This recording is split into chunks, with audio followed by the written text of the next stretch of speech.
ঠিক এরকম একটা রেসিপি তৈরি করতে চাইলে এক্ষুনি চটজলদি বানিয়ে নিন এরকম একটা রেসিপি, যেটা নাকি অসাধারণ খেতে আর খুবই কিন্তু অল্প তেলে এই রেসিপিটা কিন্তু তৈরি হয়েছে।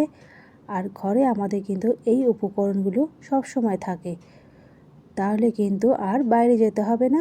তাহলে বানিয়ে নিন আজকের আমার এই রেসিপি। আমি এটা বানিয়েছি চাউমিন দিয়ে। তো সবার প্রথমে কিন্তু আমি চাউমিনগুলো সেদ্ধ করে জল ঝরিয়ে নেব।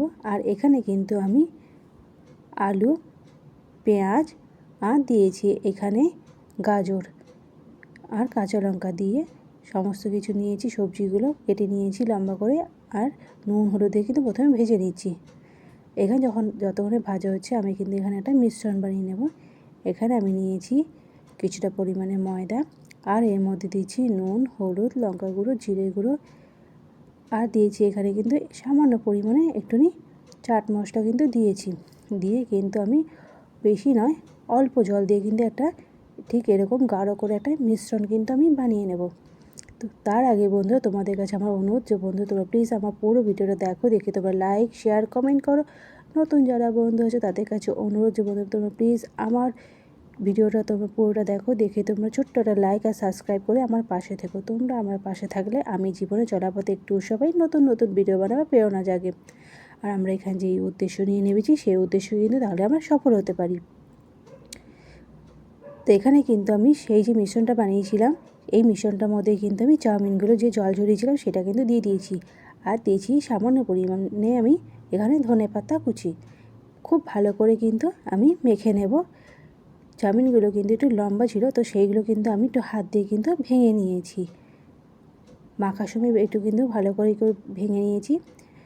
তা এবার আমি কিন্তু কড়ার মধ্যে দেখো একদমই সামান্য পরিমাণে তেল কিন্তু দিয়েছি। এখানে কিন্তু বেশি তেল লাগে না, একদমই অল্প তেলের মধ্যে কিন্তু খুব সুন্দর তৈরি হয়ে যায় এই রকম একটা চাউমিনের পকোড়া। তো এইরকম করে কিন্তু আমি দিয়ে দিলাম প্রথমে চাউমিনটাকে, তারপর কিন্তু তার মাঝখানে দিয়েছি সেই যে ভেজেছিলাম আলু, পেঁয়াজ, গাজর আর কাঁচা লঙ্কা দিয়ে যে ভাজা করেছিলাম সেটা কিন্তু আমি দিয়ে দিয়েছি। দিয়ে কিন্তু আমি প্রথমে একটা সাইড ভাজা করতে দিয়েছি। আর এখানে কিন্তু আমি আরেকটা বাটিতে নিয়ে নিয়েছি একটুখানি কর্নফ্লাওয়ার আর ময়দা নিয়ে নিয়েছি। নিয়ে কিন্তু আমি বেশি নয় নুন হলুদ দিয়ে কিন্তু একটা ঠিক এরকম একটা ব্যাটার তৈরি করে নিয়েছি। আর এই যে দিয়েছিলাম আলু ভাজার, আলু গাজর পেঁয়াজ ভাজা যেটা আছে তার ওপরে কিন্তু ঠিক এইভাবে কিন্তু আমি ওপরে দিয়ে দিচ্ছি। দিয়ে কিন্তু জিনিসটা কিন্তু আমি কভার করে দিলাম, যাতে যখন আমি আরেকটা পিঠ ভাজা করব তখন যাতে কোনো রকমভাবে বেরিয়ে যাতে না আসে, তার জন্য কিন্তু আমি সেই মিশ্রণটা কিন্তু আমি এইভাবে দিয়ে দিলাম। এতে কী হবে, খেতে কিন্তু খুবই সুন্দর এবং অসাধারণ লাগবে। আর আমাদের কিন্তু শরীরের পক্ষে কিন্তু গাজর এইসব জিনিসগুলো কিন্তু খুবই উপকার।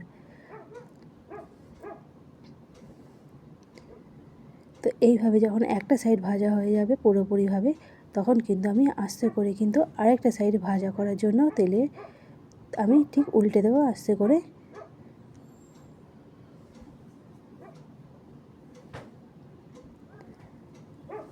একটা সাইড কিন্তু আমার ভাজা হয়ে গেছে, আমি কিন্তু আরেকটা সাইড ভাজা করানোর জন্য কিন্তু আমি উল্টে দিয়েছি। ঠিক এই রকমভাবে কিন্তু আমি গ্যাসে তবে কিন্তু আঁচটা আমি কমিয়ে নিয়েছি। গ্যাসের আঁচ কিন্তু বাড়ানো যাবে না, তাহলে কিন্তু ভালোভাবে কিন্তু ভেতর থেকে কিন্তু ভাজা করা যাবে না। দেখো একদমই কিন্তু গ্যাসের আঁচটা কমিয়ে নিয়েছি, কমিয়ে নিয়ে কিন্তু আমি ঠিক এইভাবে কিন্তু ভেজে নিয়েছি।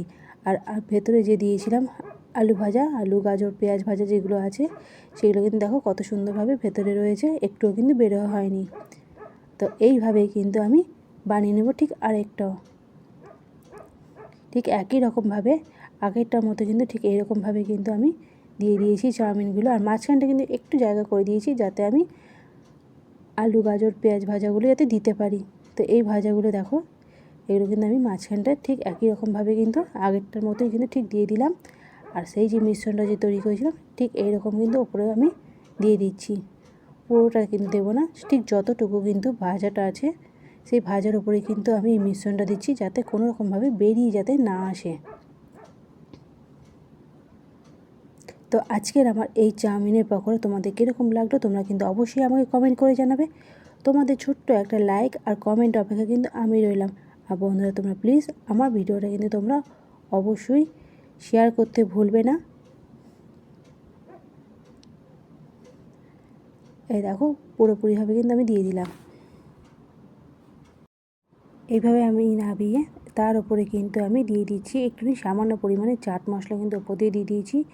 তো এই যে আমার চাউমিনের পকোড়া দেখো কত সুন্দর লাগছে বেশ দেখতে, খেতেও কিন্তু ঠিক সেরকমই অসাধারণ হয়েছিল।